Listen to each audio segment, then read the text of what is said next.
You remember that time you were born with deformed hands and your parents dumped you in the river? No, I can't actually. I blocked that out. Yeah, it was just bad memories, eh? You were like, you just erased it. Yep, delete. I don't blame you. That's fair. That's fair. I feel like that's the right thing to do. Yeah. How you been? I've been good. We said this before we started recording. I've been anticipating this night, and I know Batman is so big in your world, so I'm not like a kid on Christmas. I'm not that high on this, but I'm interested to chat. But I'm good. Yeah, me How too. are you? Me too. Good. Busy. Like. Yeah, it's like it's mid-April, and so there's this one class that happens every Wednesday. Ooh. And he doesn't always give assignments, but when he does, he gives Dos Equis. No, I he was doesn't. just gonna say. He doesn't always give assignments, but when he does, it's like a 9 out of 10 on the stress meter. Ooh. Because it's always like a 1 week turnaround. Oh. And yeah, it's just there's a lot of like technical moving parts. Sure. In order to make this assignment happen. It's not just like it's not Right. just a written paper. Yep. So I've been feeling the crunch. Just with all my classes, because it's April, right? And so Yeah. you've got exams happening. Yep. You've got final assignments. I've got a final assignment in one class that's due in it's due in like a week and a half. Ooh. I haven't done as much on it as I should at this Sure. point. Yep. And it's worth 45% of my grade in that class. Ooh. Ugh. So it's like a big freaking deal assignment. Yeah. So anyways, I knew there was probably an assignment coming from this hard class today.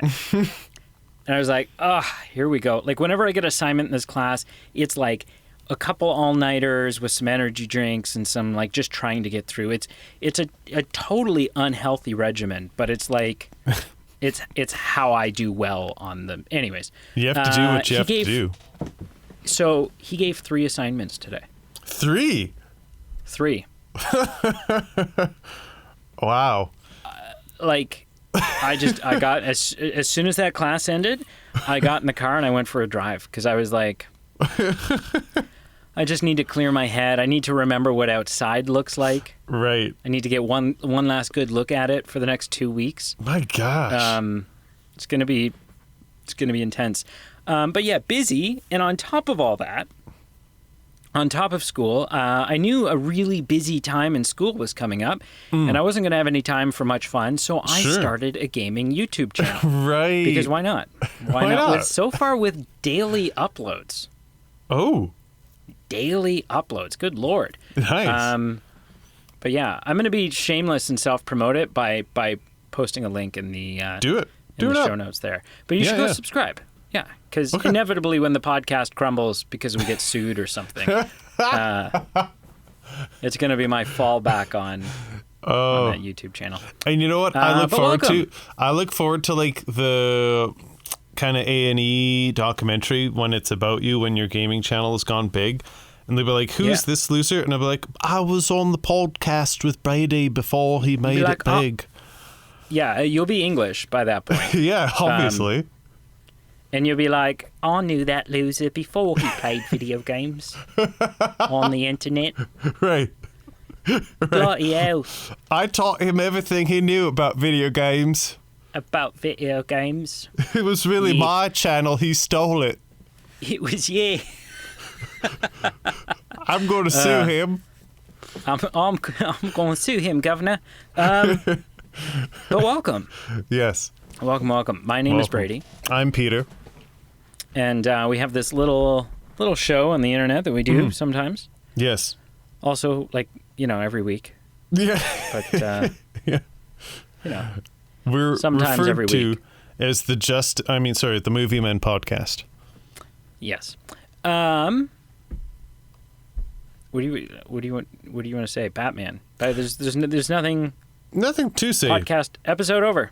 Yeah, we are Batman. a continuation of our Batman series where Brady is a fan. He's a believer. He loves everything Batman, and I'm a lukewarm. I like some Batman things, but I've barely dipped my toes as far as all the Batman films, and I'm walking through Yeah, them all with Brady. you're more of a Green Lantern fan. Ah, That movie, man, so good. yeah. I'm kidding. Have you seen Green Lantern? Is that the one with like Seth Rogen? No, that's Green Hornet. Green Lantern was Oh. the Ryan Reynolds one. I have seen it. Where his entire suit was like CGI'd onto him. Yeah, Oh, it's so bad. it was something. Yeah. But yeah, we move right along. We're doing the sequel to the original Batman movie. So this is the 1992 Batman Returns by what's his Yep. name again? That director, Steven Spielberg? Tim Burton. There you Tim go. Burton. Yeah. The other one. Yeah. Scored by Danny Elfman. Yes. I mean, so I'm like, you know, it's how can I fail? Really? Like on paper, you have a film with Michael Keaton in it. Yep. Danny DeVito, That checks out. Yes. Michelle Pfeiffer, Yep. directed by Tim Burton, Mm-hmm. scored by Danny Elfman, Mm-hmm. and it just happens to also be a Batman movie. And Christopher Walken, I was gonna say, way to just skim over that. right? So like, right out of the gate, this is like star-studded. Like this thing is set up to succeed. Yeah.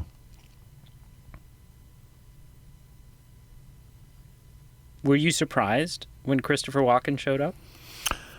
Surprised. Did you know he was in it? I did not. Surprised is not. I know I was not surprised. We've for those who aren't familiar, we did all 72 of the James Bond films, and there is one that actually had Christopher Walken as a villain. So that surprised me.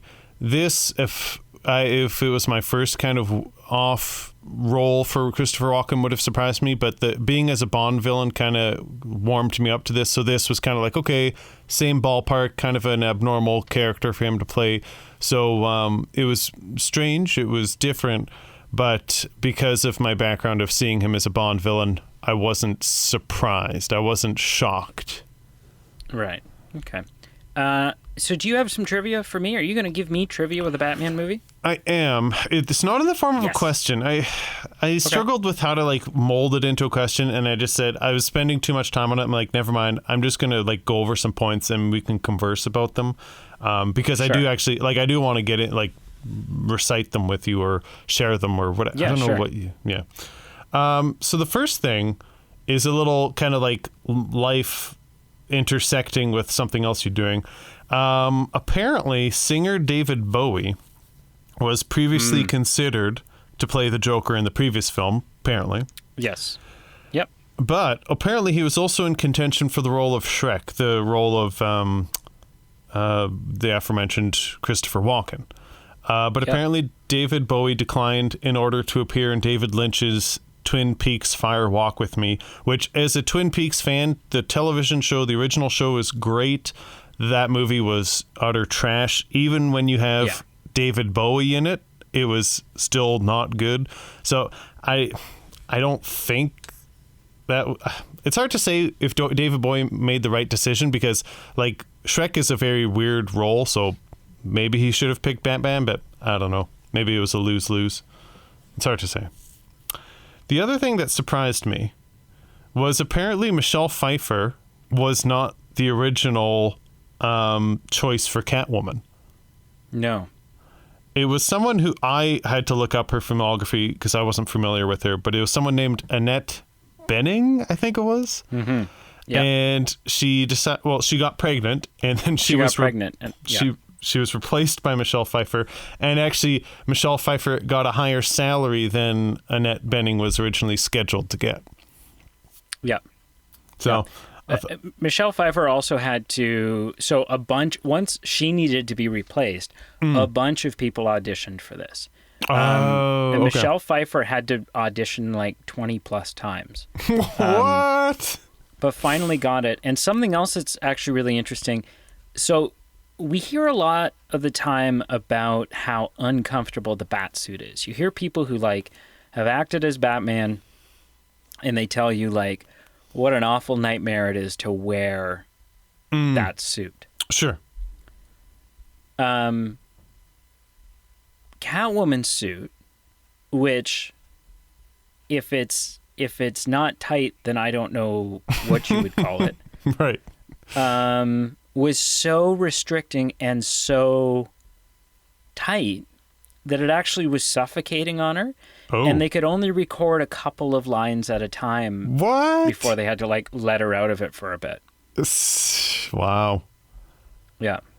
Oh, man. So The final thing that I just found interesting, just some other choices that they were considering for the Penguin. Apparently, Dustin Hoffman, John Candy, yeah. Alan Rickman. Yeah, that one's weird. That one is weird. I don't. Yeah. This one I just shrugged my shoulders, but Phil Collins, who other than being in Hook, I can't picture his acting chops. Hook. He's not in Hook. Yeah, he is. No. Isn't he? He's like a very side character. He's like plays a detective or something in Hook. When the children go missing. Oh, yeah. Okay, yeah. Sorry. Like, it's like one scene. It's like not even a full scene. Yeah. He's, okay. The last two on this list. He's a dick in that movie. He's... I mean, I guess. Well, he doesn't believe them. He thinks they're like, Would you? Like, Would he you? discredits. Well, I mean, look at the dagger. That's where I guess. And that parchment? You can't just go buy parchment like that. I guess. Listen, I'm listening to your points, but I'm also hearing his side of it where I'm like, I'm not going to believe that right off the bat. I'm just not. Yeah, okay. The other two names that I'll just quickly brush over, Christopher Lee, which I do not see at all, and Joe Pesci, which I feel Joe Pesci really wouldn't have had to do much differently to adapt to this role. He wouldn't have needed any makeup, is that what you're saying? No makeup. That's weird. Literally just be like, hey, we've got this thing called the GoPro. It's 1992, but it's just in its like trial phase. Anyway, we're just going to plant it on your desktop here, like your tabletop here, and we'll just do your normal daily routine, and we'll just see what works. Pretend you're running for mayor and go. You would just have a penguin that would spend the whole time going, friggin' frigid, friggin' fresh. Right. I'm going to kill that kid. Yeah. The one thing, when I'm just scrolling here, you mentioned Danny Elfman, and I'm dropping a bomb here. It's not really a bomb. We might not follow through with this, but I just realized he did the soundtrack for the Mission Impossible movie. Yeah. And maybe that's the series we need to, if time was not an issue, I feel like we got to tackle that Mission Impossible and get that Tommy Cruise fix. But I would say by like 2024 we will be ready to. That soon. I'm surprised you're open to it that soon. Well, I'm just playing things out and trying to figure out when Batman will be done, and then there's a couple other series that we've already discussed. Okay, Yeah. so you're not even trolling. Like you're seriously considering it. Oh yeah. Okay, good. No, I would do it. Good. The first Mission Impossible is a pretty good movie, actually. Okay. The second one, yeah, I've only seen the first two. I think and I've the seen second number one one. didn't make me want to continue. So. Sure, I've seen number one. Can't comment on number two, but okay, interesting. Yeah, the first one's great. Great. All right, well, we'll continue this conversation at a later date. But for now, Batman Returns. So I mean, I've got some fun tidbits I could hit you with right off the top. Hey, yeah, you run this show. Tell me them. All right, so donkey. No, I can't keep that up. So originally Tim Burton wasn't coming back. Of his own, like of his own choice. Well, he just wasn't a sequel guy. Okay. And neither was Michael Keaton. Didn't really like the idea of the sequel. This script, I mean, this movie took on a lot of different. It was originally called Batman 2. That's so lame. That is. I'm sorry. That's then bad. They went with Batman Returns. But yeah, I mean, this film, there was a lot of different things, a lot of different iterations that this film took. Originally, Robin was going to be in this film. Oh. Actually, originally Robin was going to be, like, one of the early scripts of the first movie Robin is in. Oh. Huh. Yeah, where the Joker, like, the circus comes to town and the Joker kills Robin's parents. Dang. And because that's the origin of the first Robin, right? Sure. He's an acrobat with the flying Graysons. And then he witnesses his parents being murdered, very much similar to Bruce. Yeah. And then, he's taken in as Bruce's protege. Okay. And so that was originally going to be the thing. Then Tim Burton was like, "Nah, I don't want to do that." And then he was going to be in this one, and this time Penguin, Circus is back in town. Penguin's going to kill his parents. And once again, Tim Burton was like, Don't know about that. Had he been in this, the person who would have played him is Marlon Wayans. Do you know who that is? I'm doing a quick Google search because it's not ringing a bell. Marlon Wayans. What would I know him from? White Chicks, Scary Movie. Oh. Yeah. Huh. So that would have been a monumental moment in comic book cinema to have had a black Robin. Yeah. Oh, that's interesting. But that got kiboshed. A couple other changes. Billy D. Williams was supposed to come back and be in this one. Yes. As Harvey Dent. Sure. And the electrifying kiss that happens at the end of this film between Selena and Max, where she like electrocutes him. Yep.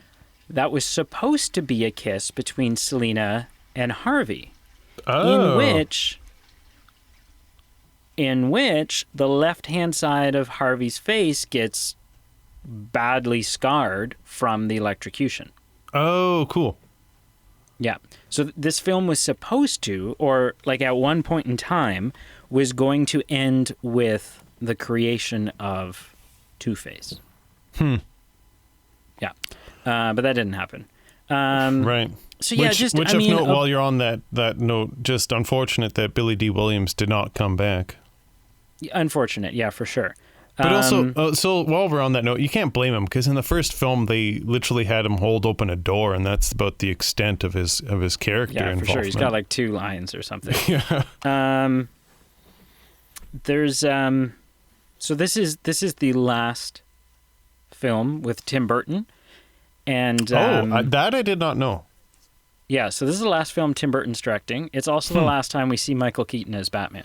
That I wasn't sure, but I had a feeling, and I was a little sad. And, I'm going to ask you a trivia question. What is the reason why Tim Burton does not return to do the next Batman movie? Is it A? Choice is good. Good. Is it A, because he wasn't going to be offered enough? Okay. Seems logical. Is it B, because he was headed off to direct, he was busy directing or trying to get his movie Superman Lives where Nicolas Cage was playing Superman, up and running. He was in the he was just busy. Was it C, because of McDonald's? Or was it D, because Michael Keaton wasn't going to return? And if Michael Keaton wasn't going to return, then Tim Burton wasn't Sure. interested in doing it. Sure. I would like to believe that just as an artist, he would have put that aside and said, "Hey, I might not be getting enough, but let's continue this journey artistically." So I'm not going to say A. B obviously tickles my fancy because I just found out about that a few weeks ago. I think with the episode with Tim Chismar on here about the whole Nicolas Cage Superman, I think so. Yeah. almost happening. I still need to send you pictures. And there's footage. There's like test footage of Nick Cage in a Superman suit. My gosh. I'm not going to go with that. D, I think, is probably what it is, and I totally get that. I totally respect it, and I totally think it could physically be what the actually answer is. But I want to go with C because I want C to be true. I want it to be true. I don't know how it would be true. I don't know in what way that, McDonald's would impede this from happening, but I'm going with C because I want it to be the answer. So C, McDonald's. So, when you have a company such as McDonald's that agrees to do movie tie-in toys and promotes a movie with a line of Happy Meal toys. Okay.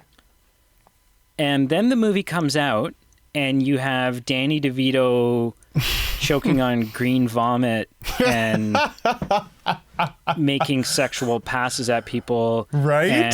And Batman using the afterburner on the Batmobile to set people on fire. Right. And all of these things. Right. McDonald's has a shit fit. Oh, man. Which then next time around, when it comes to make a third movie, McDonald's or Warner Brothers says they get cold feet and they say, we're going to go with Tim, would you mind stepping down? We're going to go with sort of a lighter tone. Wow. Yeah. No way. Yeah, so McDonald's is one of the main reasons why Tim Burton. And then the guy that they bring in to do the next one is like they make it light and goofy and campy and cheesy and stuff. Sure. And so then Michael Keaton was like, yeah, F this. F this. And he walked. Right. I think that's quote unquote what he said. And then Michael Gow, the guy who plays Alfred, is like, well, I don't know what else I'm going to do, so I'll stay. Oh, does he stay? Okay. He stays, and the only other carry-through is the guy that plays Commissioner Gordon for the minute or two that Commissioner Gordon is even in these movies. Literally. Is like, without this, I can only afford tuna, so I'm not. No one wants me in anything else. So right. But yeah, so because of McDonald's, this is the last time you will see Tim Burton. And however, as long as this whole Flashpoint thing actually pans out, it might not be the last time you see Michael Keaton as Batman. Right, which I am for one am excited about, which I would like. That'd be so good. Old Man Bruce is it'd be amazing. Anything Michael Keaton. Yeah, hit it up. Yeah. Hit it up. So yeah, there you go. It's fun. Wow. Thank you, sir. Thank you. I tip my cap to you. That was fascinating. That was interesting and very on point. All right, so let's get into it. Right off the bat, different bat suit. Okay. I don't know if I noticed it. So it's so if you look it up right now, the first bat suit has got his 6-pack that's built into the bat suit is very organic looking. Yep. It looks Yep. like a six-pack. The Batman Returns suit is very armored looking. It's very yes. straight edges kind of, and I like it. I think it works. Cool. I think it's kind of a really cool look. Yeah. I think it was decent. Between watching these two films, we just watched the Justice League, and there was something about the Ben Affleck costume that I actually really thought was good. So the Batman Returns costume was decent, but not my favorite. But I had no problems with it. No problems with it. Yep.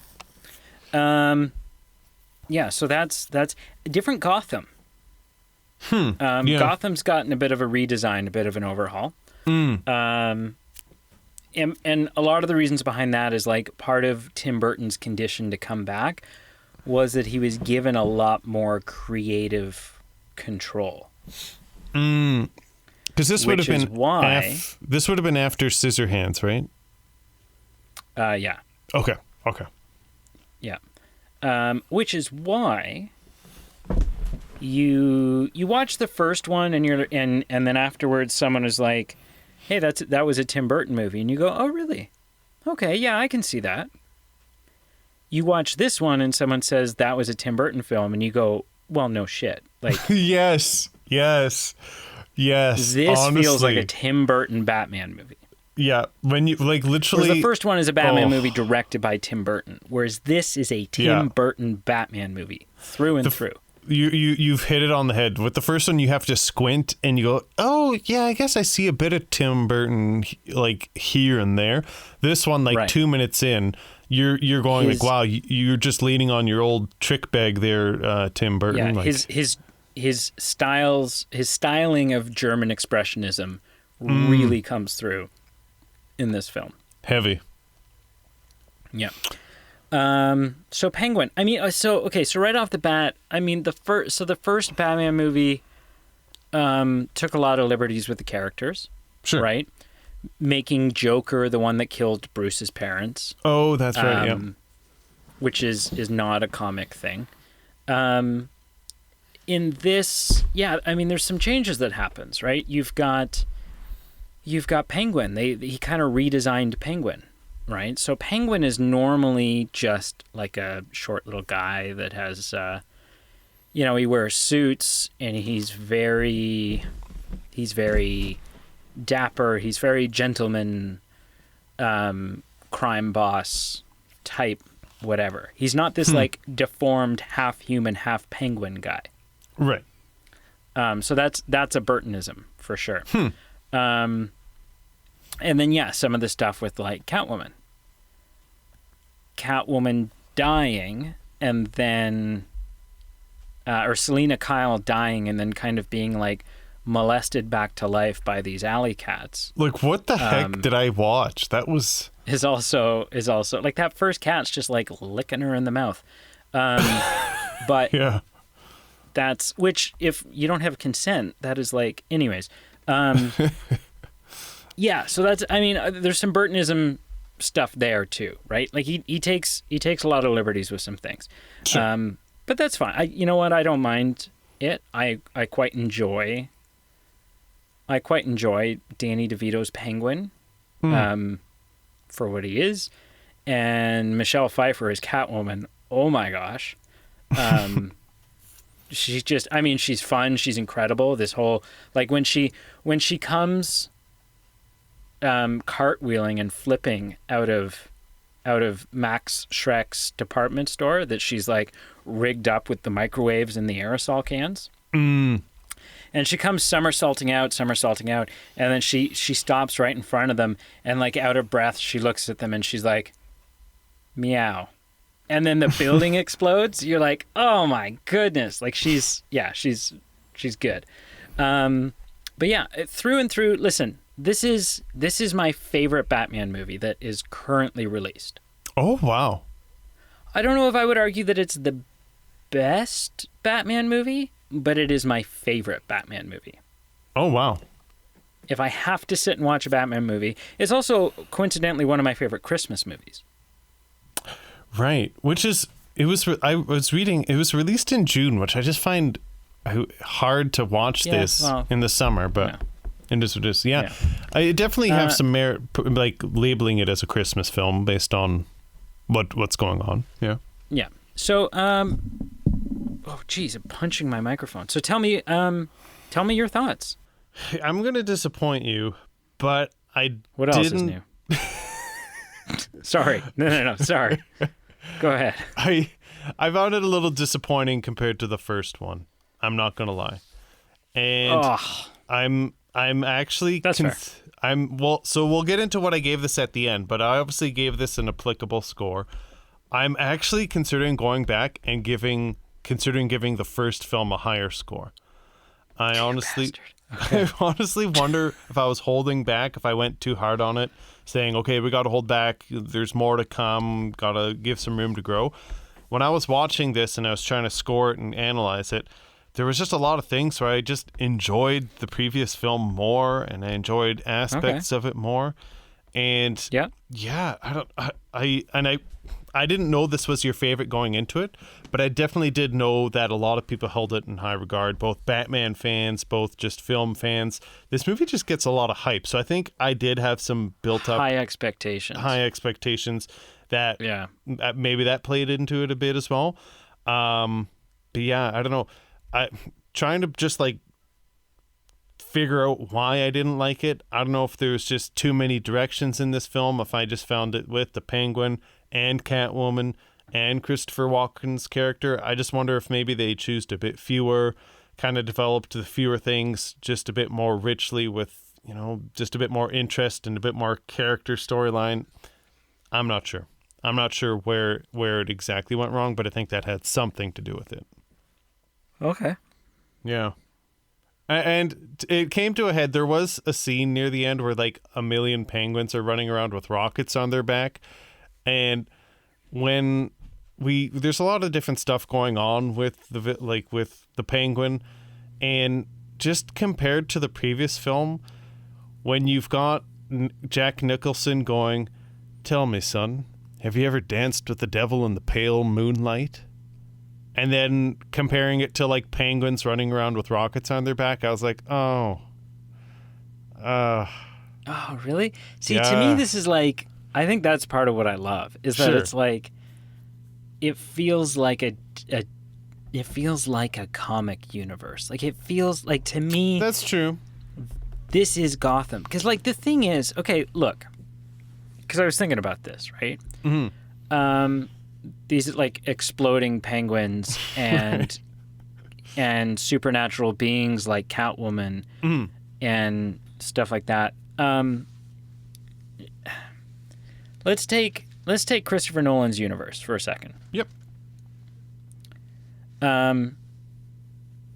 Someone like Christopher Nolan's Joker. Even someone like Tim Burton's Joker. Does it really, when you have a character like that, or Christopher Nolan's Bane, who's just a mercenary. Yep. That's all he is.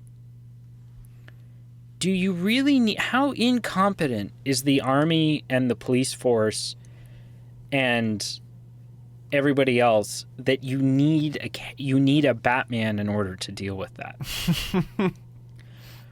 Right? Whereas like something about this Catwoman and this Penguin, right, is like justifies, they're extreme enough. They're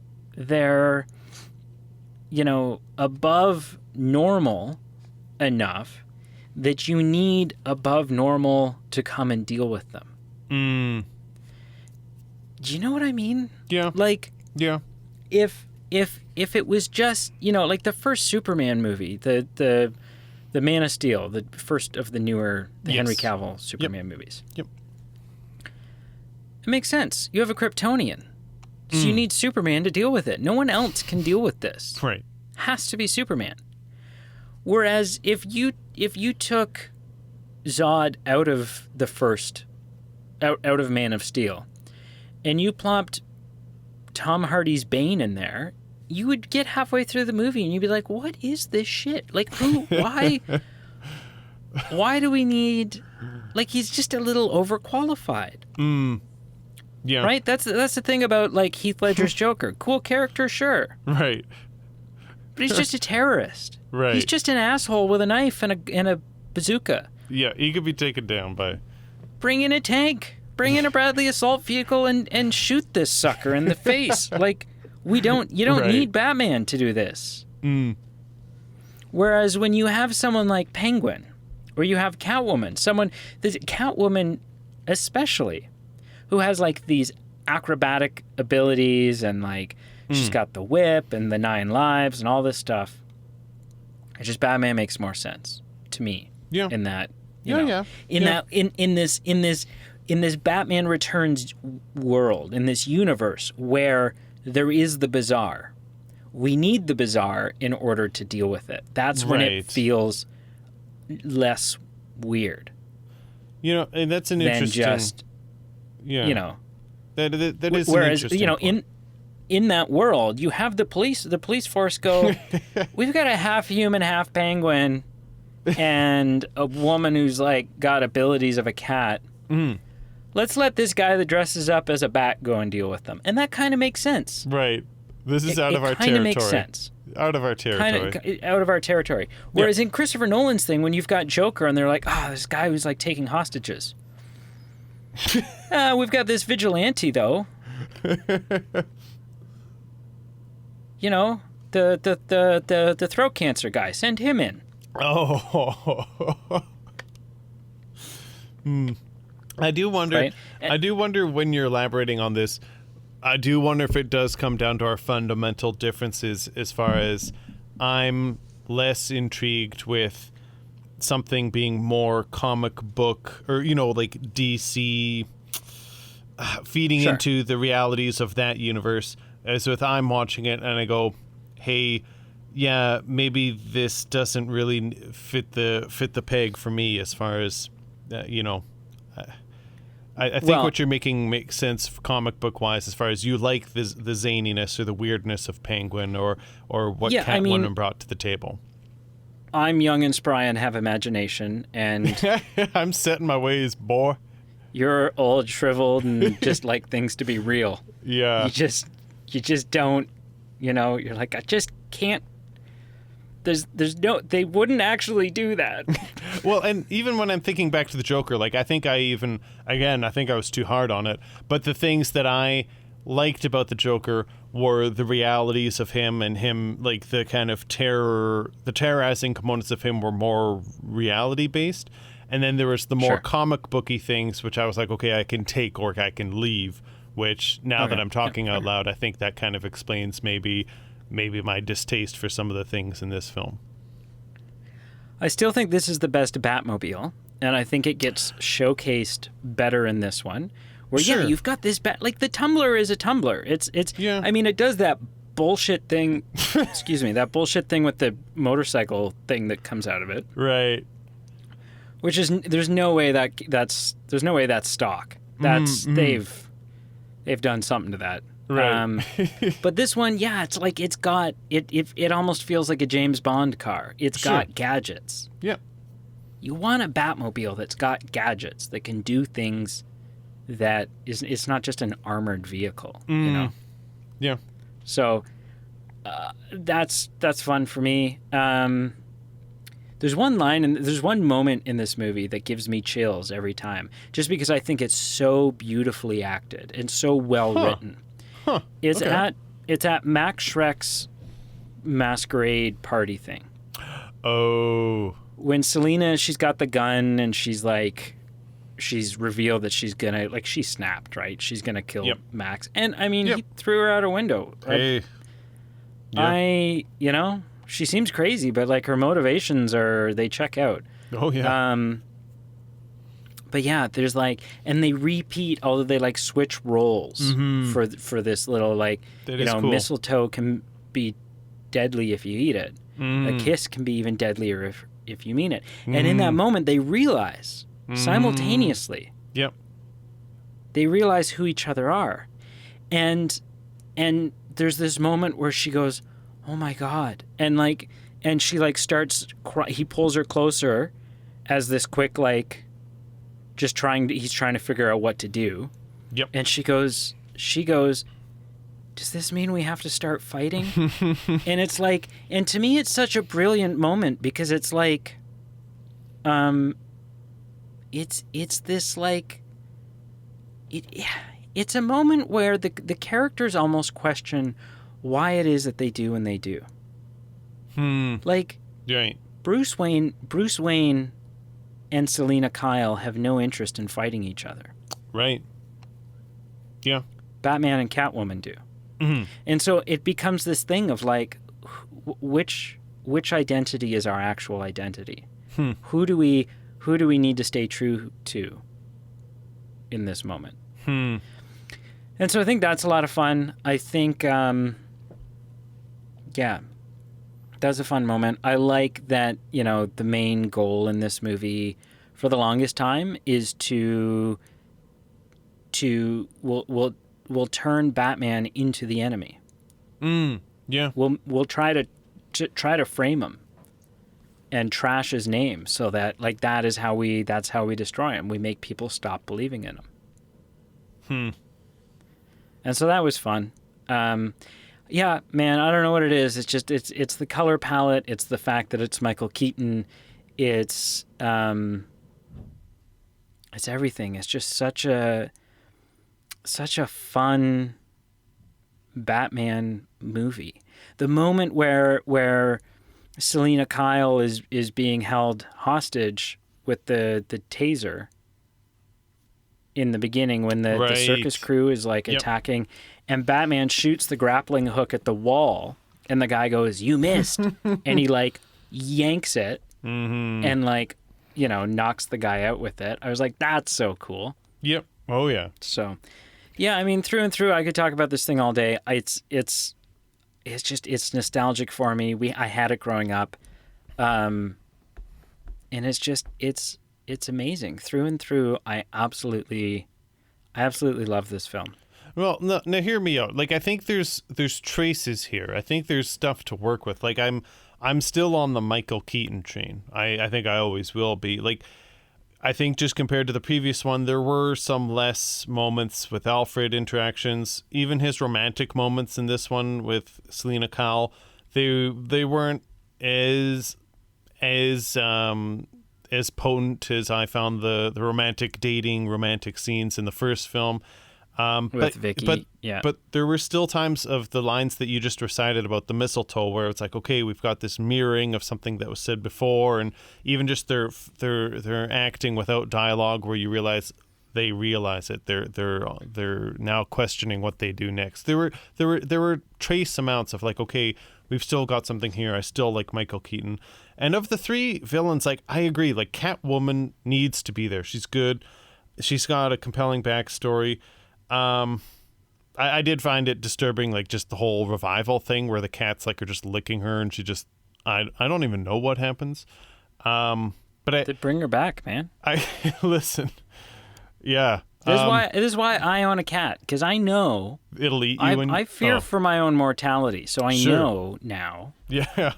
That I'll be okay. But I think the issue I have though is just I would have liked more time devoted to her, because I think there was something there, and it didn't go as it didn't score as high with me with Catwoman because she didn't have as much time devoted to her. And then also just as a character, not as a comic book character, but just as a character on screen, I just had times just kind of aligning with her motivations, because I understand that she's trying to get revenge for someone throwing her out of a building, but then she was just kind of taking a roundabout way of it, like not just immediately coming back, just kind of interacting with Christopher Walken, but like not really doing anything about it, but then deciding to do something at the end of the film. And I just had trouble kind of just getting in line with just wondering what is her jive right now, what's going on. So I think, well, I don't have a problem with her. It's hard to say, because you have to question, like, is the her that came back the her that died? Sure. Right? Yeah. Like, has she changed? Is she, like, normal human being would just go seek her immediate revenge, whereas, whereas she's not a normal human being. So No, I mean, no. there's room to justify things there, I guess. Yeah. I guess of the three, I can live with Catwoman the most, and I think that was the closest to being actually accomplishing something. With me, Christopher Walken, I think between Christopher Walken's role and Penguin, you just got to choose one and stick with it, because I found Christopher Walken a little cliche. He's just kind of like the comic book villain. With Penguin, I just found him, again, really one-dimensional. He wasn't intimidating. He was more comical than realistic. And I hit on this before, like Jack Nicholson with those stellar lines. Like, I just found his menacing kind of ways more interesting, more relatable as just a character on screen. With Penguin, it got to a point where I wasn't rolling my eyes metaphorically, but I wasn't impressed. I was like, okay, like, we get it. You who you are. So I think you just got to pick one of those cliches and stick with one, and then Catwoman, and then just kind of grow on those things. But sure. Yeah. Okay. I mean, that's fair. Yeah. It is fair. I disagree respectfully, but Oh, and I totally get it. And it does sound like I'm in the minority here, because everyone, as far as film pundits or Batman pundits, they love Batman Returns. Like, they say this is the film. So I'm a little sad. I'm a little sad, to be honest. It wasn't until this viewing that I fully picked up on all of Penguin's, like, weird sexual comments. Like, he's like, and I mean, right. He's the age he is, and he, like, Yeah. What is he at? He's had penguins. Like, I don't know, right? Yeah, like, you can't I fault guess him. he's like, but he's like, get some social cues into you, man. Like, Well, I mean, like, who he is a little weird. Like you said, he lives with penguins, so you can't justify what he's doing, but you can't. He's never had someone to say, like, dude, she said no, or dude, that's weird. You don't say things like that to people. It's well, and he's never, he's like, I don't know, how old would you guess he is? He's like 33. Is he? Yeah, okay, 33. He looks awful for 33. He looks horrible for 30. He looks like 63. No, he looks like 83. Maybe 93. Yeah, so the guy's 33 years old, and he hasn't even made it to first base. So, I mean, I understand that he's like, he's frustrated. There's some sexual frustration there. I guess so. But yeah, it's such a good movie. I love this movie so much. Anyways, do you have anything else? No, that pretty much wraps it up for Batman. All right, 0 to 10. Break Well, my heart. like I said, I think the 1989 will be my favorite Batman rendition. That was my prediction. That'll be my favorite, other than the Christopher Nolan ones. I'm going to use this now. I thought about this one-liner all day, and Sure. I didn't use it. It's not a one-liner, but it's a phrase I wanted to use. I haven't been this disappointed in a Batman film since The Dark Knight Rises. Really? To a degree. So degree. you're putting Adam West above both The Dark Knight Rises. Never mind. Okay. True. I'm just saying, with the hype that was around Dark Knight Rises at the time, and the hype that I was like, ooh, we're moving forward with this Michael Keaton series, both just kind of let me down a bit. But Sure. I Okay. gave fair. this a 5 out of 10 on my score. Okay. And which falls into the category, I would pay money to rent this. I totally would. I would never feel the need to see it in a theater, but I don't regret watching it. I likely won't watch it again. On Marshall's scale, it was a 4. So Screw a little bit you, lower. Marshall. Batman, just of note, I gave it a 6.1 last time. I think I'm going to bump it to a 7.1, quite honestly. Wow, a whole 10%. That's I think so. okay. Yeah. That's fair. I'm curious. I'm assuming it's a 9+, but what did you give this out of 10? Oh, it's a 9. It's a 9 out of 10. Yeah. Oh, okay. Yeah. Okay. Yep. That's makes sense. I don't like to give 10s. So You don't. You I do didn't give it not. 10. You do not like to give 10s. Well, I feel like giving a 10 hurts your credibility, right? Like it's like Yeah. It's 10 out of 10, and you're like, but is it like is this flawless? Is it perfect? If you give a lot of 10s, I would agree with you. But if it's like a handful, like a small handful, I think unless you can make an argument that there's nothing in the film you would change, nothing, then a 10 out of 10 is just like an emotional knee-jerk response. yeah, I mean, okay, intellectually, you're making a good point because 10 needs to be flawless. Yeah, So- I'll take I will not scoff. I will never scoff at a 9.9, Sure, but And I now will you scoff have at me- a 10. And now you have me rethinking because I have probably less than 5, like 10 out of 10s, and now I'm wondering, okay, maybe they should be 9.9s because I'd change one small thing. I don't even know if I would, but it's an interesting point. Like I gave our last Black Mirror episode a 10 out of 10, and that's because You did. I will. There's nothing. Yeah. There was no moment where I was like, like I Which just loved it. Which this is my theme this week. I wish I'd given it higher. For some reason, I gave it a 7, that Black Mirror episode, and it was the White Christmas episode for context, and it was so good. You need to start sleeping on things. It sounds like. I write a number and I stick with it. Yeah. Listen. I'm listening. Are you listening? No. Okay. I'm going to ask you a question, but I don't want to ask it to you. Oh. I would rather other people ask it of you. Okay. And of me. So listen, folks, this is what you want to do. Do you want a $10 iTunes gift card? Yes. Yeah, I heard crickets, but I said yes. yeah, well, but it was not convincing. Yeah. Well, then win one. Then win one. Look, you have 2 options. If you want to win a $10 iTunes gift card. What actually? If you want to win one of 3, so like you have good shots. One of 3. One of 3. Odds are stupid good. Yeah. Stupid good. Okay, if you want to win one of 3 $10 iTunes gift cards, what you want to do is either currently be or within the next month or so. Yeah. The show is taking a bit of a hiatus, so we might extend this. a bit. Yeah. But like at least until like between now and like mid-May 2021, Yeah. you want to be either supporting us for as little as $1 a month on Patreon. The link for that is posted down below. Yep. Or using the Facebook Messenger app or emailing it to us or whatever. You want to say the following. Hi, my name is blank. I'm from blank. This week I watched, and then you insert a movie that you watched this week or in the last couple of weeks, whatever. What did you guys watch? And that's it. And you send that to us in a quick little audio clip.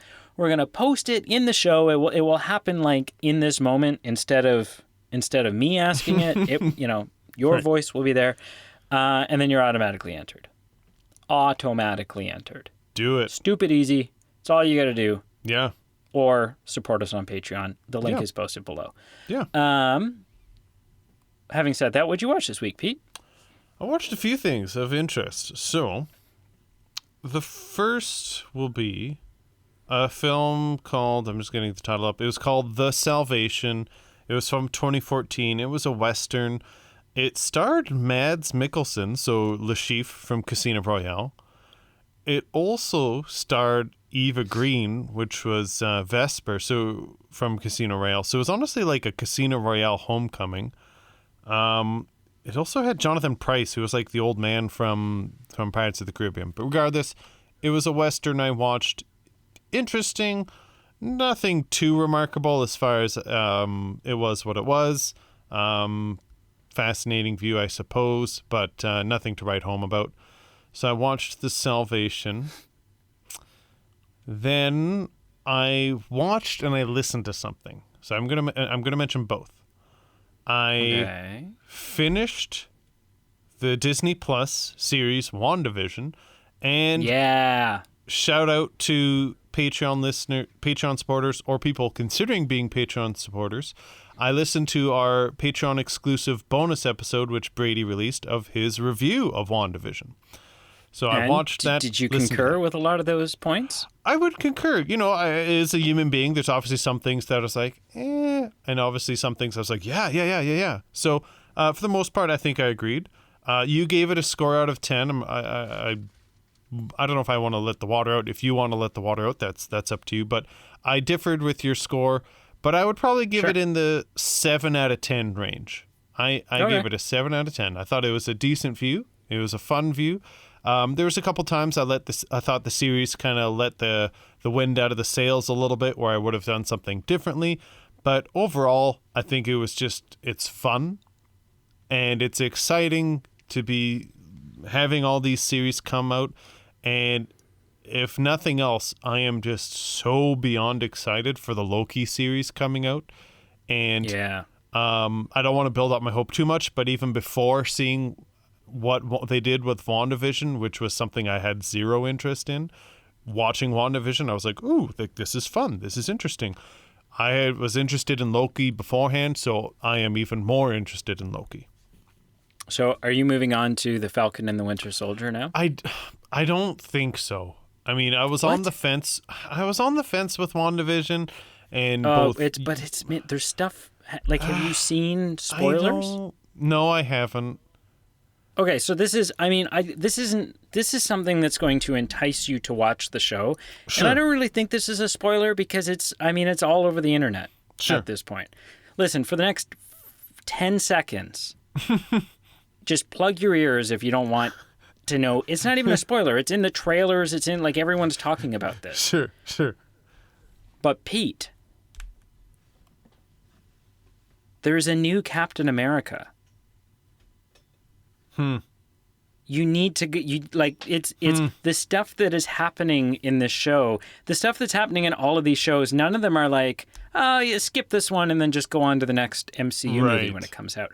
These are like, these shows are MCU changing shows. So if you're going to stay caught up and it's like skipping a Star Wars episode. You can't just like do that and then show up and be like, okay, so fill me in. Who's this guy? Like, yeah, you gotta. It's only 6 episodes. It's only going to be a 6-episode run, and it's really good. It's really good. I was not interested in this one. I was interested in WandaVision, and I'm looking forward to Loki. I was not interested in Falcon and Winter Soldier all that much. It's a blast. Okay. It's a blast. Yeah. Okay. Well, all I will say is I will give the trailers a view, and again, one more shout out to the Patreon episode. It was good. You have a good radio voice. I enjoyed it, and it was a fascinating wrap up of the series. So, thank you. Take a listen. I also have a good radio face. So that's you know, that's why this isn't a video show. It's depressing, but yeah. What did you watch this week? Nothing. Yeah, like I said, school's just been nuts. Right. I got a cat this past week. Oh, nice. So that's the thing, and yeah, nice. Can you share what the name of the cat is? Yeah, I can. So it's a female. Okay. And you're gonna love this.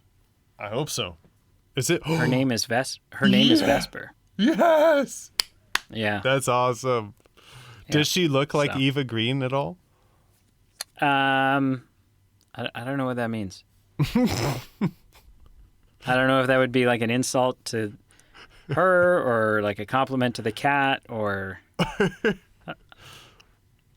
I'm not comfortable answering that. Yeah, maybe just bypass that. Yeah. Okay, wrap this shit up, dude. All right. Thank you for listening. We really appreciate it. It does mean a lot to us. Like, follow, subscribe. All the social media pages are below. That's where we send out our new information, our future votes for where you tell us what to do. If you're feeling so inclined, check out our Patreon page, our merchandise page. It's ways for you to help us maintain the show, help us to grow the show, and it's ways for us to give you some perks back and say thank you for supporting us. And like Brady said before, we've got our current giveaway going on for the next few weeks where we're giving away 3 different iTunes cards worth $10. If iTunes isn't your jam and you win, just let us know and we can always swap it out. So don't let iTunes be the rate determining factor that you say no to this because of. But all you have to do to enter is just continue supporting us on Patreon if you already do. Join us on Patreon if you don't yet. Or send us an audio clip, like Brady said, to set up our What You Watch segment. Yeah, like, to be honest, I would have no use for an iTunes gift card. Right, and I feel like I should clarify that because a lot of people use it to rent things, but yeah, there are a lot of people that would have no use, so I want to clarify if you win, we'll figure something out and you could say, no, I really want insert blank $10 gift card and we'll hook you up. Yeah, like the $10 to the Love Shop or something. Like, whatever, whatever. We'll make it work. Maybe something more transferable like Starbucks or... I don't know if you could get any, like, I don't know. Isn't even like a bottle of lube is like $15 or something. $10 would be useless. Maybe like... Yeah, go with Starbucks. Maybe McDonald's. Maybe McDonald's. Yeah. Do they sell lube? No. Oh. I'm confused then.